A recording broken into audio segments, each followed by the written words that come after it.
todos estos organismos que normalmente vemos, tales como animales, plantas, insectos, etcétera, son en realidad solamente un tercio de todos los organismos que habitan nuestro planeta, ¿ya? Y los otros dos tercios corresponden a una gran diversidad de microorganismos que habitan en los hábitats más recónditos incluso. Y un ejemplo de esto es el que les quiero ilustrar con estas 4 fotografías de lugares muy hermosos, ciertamente, muy coloridos, y lo que tienen en común estos 4 lugares, o estas 4 fotografías, es que el colorido que se aprecia es en gran medida producto de la presencia de microorganismos que habitan en estos sectores. ¿Ya? Y fíjense de que estos ambientes son tan diversos y pueden llegar a ser tan extremos como estos dos que les muestro acá abajo. A la izquierda vemos una piscina termal en el parque Yellowstone, en donde la temperatura del agua es cercana a los 90 grados Celsius, y vemos que allí pueden vivir y crecer perfectamente ciertos microorganismos, a una temperatura, por supuesto, a la cual un ser humano u otro animal difícilmente podría sobrevivir y desarrollarse adecuadamente. Y a la derecha entonces vemos una foto contrastante con la situación anterior, en donde vemos estas manchas verdes en el hielo antártico. Esta fotografía fue tomada por nosotros durante una de las expediciones, en donde se ve que este color verde se debe justamente al crecimiento de ciertos microorganismos, los cuales pueden desarrollarse perfectamente a una temperatura de 0 grados Celsius. Entonces, en definitiva, el mensaje que les quiero transmitir es que los microorganismos habitan nuestro planeta mucho antes que los animales y las plantas, eso lo sabemos por la evidencia científica, pero además estos microorganismos durante toda esta historia de nuestro planeta han aprendido a vivir en todos los rincones, incluso en ambientes extremos.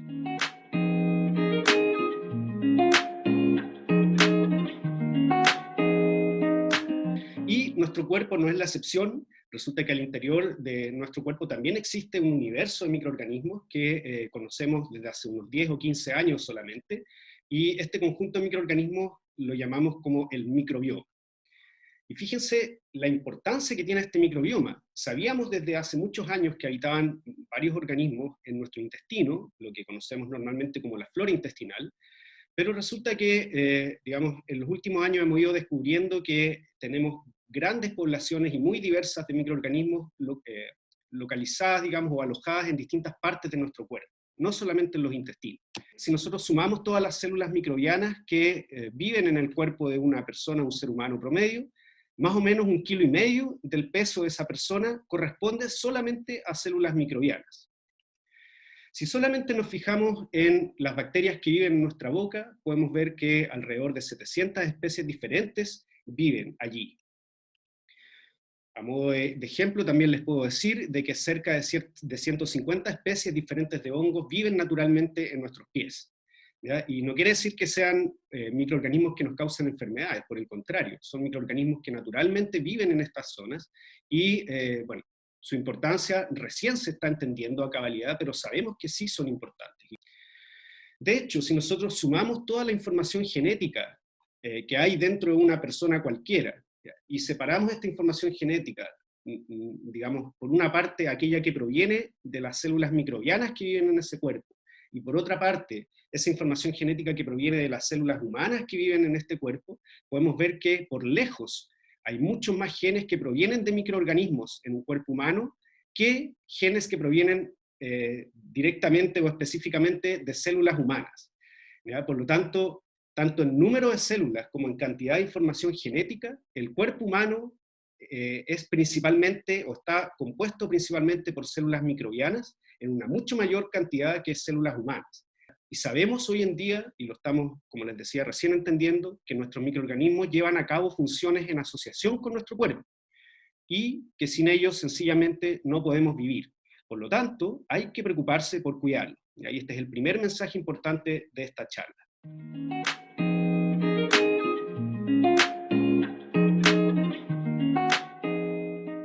Ahora, habiendo dicho esto y sabiendo de que hay muchos organismos que viven naturalmente en el ambiente, incluso en nuestro cuerpo, y que muchos de ellos son beneficiosos y nos permiten llevar a cabo distintos procesos, resulta que también existen estos que son los chicos malos, ¿cierto? Que son las que llamamos bacterias o microorganismos patógenos, es decir, que nos causan enfermedades.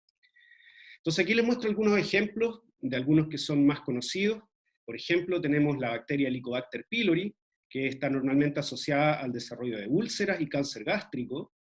También tenemos este otro ejemplo, una bacteria muy conocida que es la Escherichia coli, que es una bacteria que, fíjense, vive normalmente en el intestino de muchos animales, incluyendo el ser humano, pero algunas cepas o algunas variedades de esta Escherichia coli en ciertas circunstancias son capaces de causar diarreas e intoxicaciones severas. ¿Y qué hacemos cuando nos enfermamos? ¿No es cierto? Lo primero que uno tiende a hacer es guardar reposo, esperar en su casa a que el sistema inmune que tenemos haga su trabajo y pueda controlar la infección o el microorganismo que nos está causando enfermedades.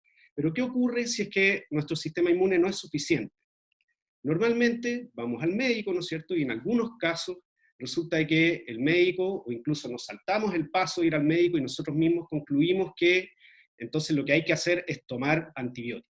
Estoy hablando de medicamentos como amoxicilina, por ejemplo, o ciprofloxacino, los cuales, como característica común, tienen que son compuestos que matan o impiden el crecimiento de bacterias. Ahora, teniendo en cuenta lo que acabamos de discutir, resulta que cuando nosotros consumimos antibióticos, no estamos afectando solamente a aquellas bacterias patógenas, sino que la mayoría de las veces estos antibióticos son como una especie de bomba de racimo, los cuales, digamos, si bien afectan a las bacterias patógenas, también tienen efectos sobre las bacterias que no son patógenas, o sea, las bacterias que viven naturalmente en nuestro cuerpo. Entonces, aquí hay un segundo mensaje importante, y es que cada vez que nosotros pensemos en tomar un antibiótico, y ojalá que no sea nosotros quienes decidamos, sino que sea un médico el que estime que realmente es necesario hacerlo, entonces, más allá de si lo dice el médico o no, cada vez que pensemos en tomar un antibiótico, tenemos que tener en cuenta de que no solamente vamos a afectar a las bacterias patógenas que nos pueden estar infectando, sino que también a nuestras bacterias propias de nuestro cuerpo.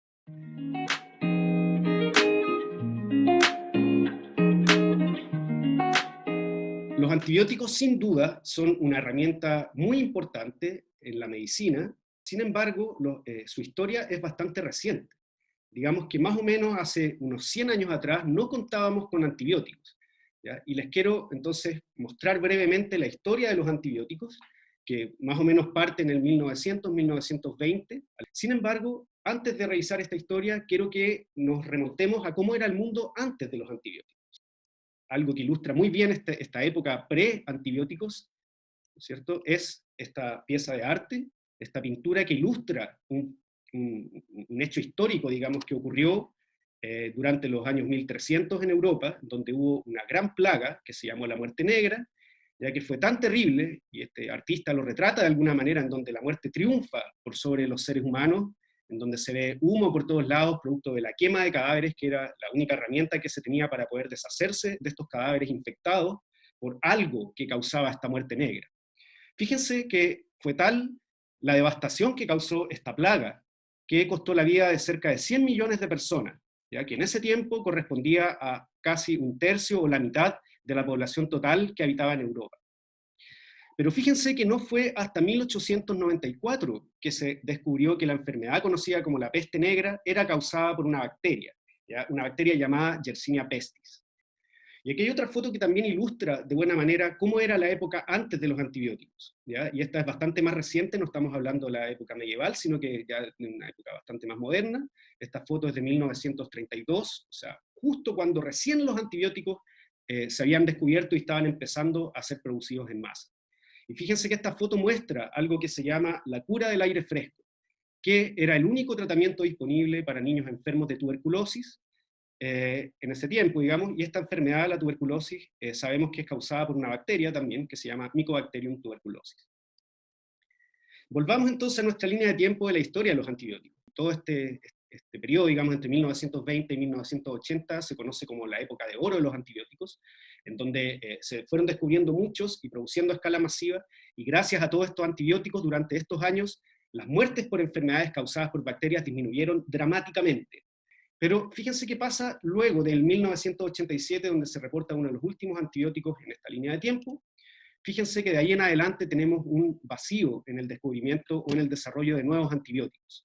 Además de este vacío en la producción de nuevos antibióticos, resulta que en esta época o periodo de oro de los antibióticos, resulta que terminamos, como ocurre bastante seguido con el ser humano, haciendo un abuso de esta herramienta.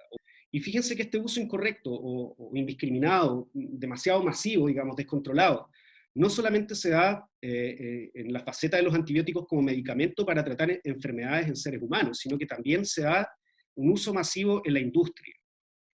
Aquí les muestro distintos tipos de industria en donde los antibióticos son usados masivamente, por ejemplo, en la producción de alimentos, ¿ya? Ganadería, por ejemplo, en la acuicultura, en algunos cultivos vegetales, sabemos que se le agregan antibióticos a algunos productos de limpieza, y bueno, por supuesto también el uso humano. Entonces, todo este uso masivo requiere también una producción masiva, y finalmente lo que ha ocurrido es que a lo largo del tiempo se han vertido toneladas y toneladas de antibióticos al ambiente. Entonces nos podemos imaginar como en esta figura un antibiótico que llega al ambiente, y por supuesto que en ese ambiente ya sabemos que habitan bacterias, como en todo el resto del planeta, ¿ya? Y entonces cuando estos antibióticos llegan a las bacterias que naturalmente habitan estos lugares, distintos lugares del ambiente, estas bacterias tienen que enfrentar una decisión muy trascendental, que es o perecen producto del efecto de este antibiótico, o de alguna manera evolucionan para hacerse resistentes al efecto de este antibiótico. ¿Ya? Y por lo tanto, este vertimiento masivo de antibióticos al ambiente, sin duda, es un caldo de cultivo que promueve la propagación de bacterias resistentes a antibióticos. Entonces, hoy en día nos encontramos en un enredo, ¿no es cierto?, en un problema bastante serio que conocemos como la crisis global de resistencia a antibióticos, que ha sido declarada como una amenaza urgente por la Organización Mundial de la Salud. ¿Ya? ¿Y en qué consiste, en pocas palabras, esta crisis? Resulta que cada vez se está detectando con mayor frecuencia bacterias patógenas, ¿no es cierto?, que causan enfermedades, pero que son resistentes a múltiples antibióticos. Entonces, cuando las personas llegan infectadas por estas bacterias con la enfermedad que producen, no hay herramientas disponibles para poder tratar esta infección, ¿ya? Entonces, estamos quedándonos sin antibióticos efectivos para combatir estas infecciones, y como les decía, además, por otra parte, este problema se agrava, ya que tampoco vienen en camino muchos nuevos antibióticos, ¿cierto? Las farmacéuticas ya no están haciendo esfuerzos tan intensivos por desarrollar nuevos antibióticos.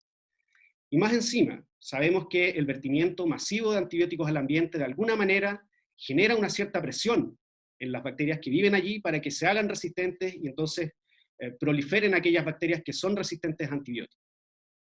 Entonces, para ponerlo un poco de manera más gráfica, lo que estamos viviendo hoy en día en esta crisis es una lucha en donde por una parte tenemos superbacterias, ¿ya? Que son resistentes a muchos, a todos los antibióticos, y por otra parte estamos tratando de conseguir estos superantibióticos o estrategias alternativas para poder controlar estas infecciones.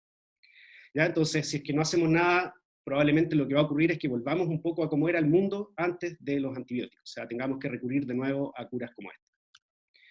Entonces, bueno, y aquí va el siguiente mensaje importante, y es que en los últimos años se ha reportado la aparición de bacterias multiresistentes, ¿ya? Las cuales son resistentes a muchos o incluso todos los antibióticos disponibles actualmente, y esto ocurre principalmente en infecciones intrahospitalarias, o sea, que ocurren al interior del hospital. Fíjense que es tan terrible esto, uno puede llegar al hospital por una causa diferente, pero resulta que en el mismo hospital viven estas bacterias multiresistentes y terminan infectando a los pacientes que se internan en ese hospital. ¿Ya? ¿Y por qué se produce este fenómeno de las bacterias multiresistentes? En gran medida es porque las bacterias tienen una capacidad bastante importante de transferir información genética. Por ejemplo, información genética que les enseña a las bacterias que reciben esta información cómo neutralizar el efecto de un antibiótico, ¿ya? Y es lo que nosotros conocemos como genes de resistencia. Entonces esta es una foto real de microscopía en donde vemos dos bacterias que están conectadas por una especie de tubito, y resulta que sabemos que por este tubito, por dentro, se transfiere información genética, ¿ya? Que podría entonces ahora esta bacteria que está recibiendo esa información genética, si esto es realmente una información genética que tiene que ver con resistencia, entonces esta bacteria ahora va a aprender a hacerse resistente a este antibiótico, ¿ya? ¿Y a qué nos referimos con esto de gen de resistencia? Entonces vamos a imaginar que este gen de resistencia es simplemente un trocito de ADN, ¿ya? Que va a llegar a la bacteria, y podemos imaginarnos la bacteria como una máquina que tiene un computador que es capaz de leer este trocito de ADN y echar a andar una maquinaria interna, la cual va a producir ciertas moléculas, ¿ya? Y estas moléculas van a ser quizás liberadas al medio en donde está esta bacteria, y en donde también se encuentra el antibiótico, y resulta que estas sustancias que produce la bacteria, gracias a la información que captó, ahora, digamos, estas sustancias pueden interactuar con el antibiótico y romperlo, ¿no es cierto?, inactivarlo, hacer que ya no sea capaz de matar a esta bacteria. Entonces, en el fondo, estos genes de resistencia son simplemente trozos de ADN que la bacteria puede leer y que tienen instrucciones para poder producir distintas estrategias o mecanismos para inactivar los antibióticos o quizás para prevenir que lleguen a la célula. Entonces, finalmente, quisiera terminar con un resumen de los principales mensajes para recordar y actuar. Muy importante, ojalá que después de esta charla, que conocimos un poco más respecto de los antibióticos y, digamos, lo bueno y lo malo de estas herramientas de la medicina, entonces podamos ahora comportarnos responsablemente y actuar de manera acorde. ¿Ya? Entonces, lo primero es que el ser humano es una mezcla de microorganismos y células humanas. ¿Ya? Sin sus microorganismos, el ser humano no podría existir. ¿Ya? Por lo tanto, necesitamos entender que no todas las bacterias son malas, y con esto inmediatamente me acuerdo de los reclames de estas sustancias antibacterianas y jabones antibacterianos. No es bueno estar usando antibacterianos por doquier. Recordemos que tenemos microorganismos que son beneficiosos, que por lo tanto hay que cuidar. Y por otra parte, entonces, y esto ya más referido a los antibióticos, sabemos que el uso indiscriminado de estas sustancias mata nuestras bacterias buenas y hace que las malas se vuelvan aún más malas, ¿ya? O sea, resistentes. Por lo tanto, debemos usar los antibióticos con mucha responsabilidad y entender que son útiles solo para algunas enfermedades, no aquellas causadas por virus. Por favor, mensaje muy importante. Y finalmente, está claro a estas alturas que necesitamos pensar nuevas estrategias para defendernos de los microorganismos que nos causan enfermedades, pero para poder lograrlo, primero tenemos que entender cómo es que los microorganismos funcionan. Y por eso es que con nuestro grupo de investigación, con mucho entusiasmo, hemos dedicado nuestra vida al estudio de los microorganismos.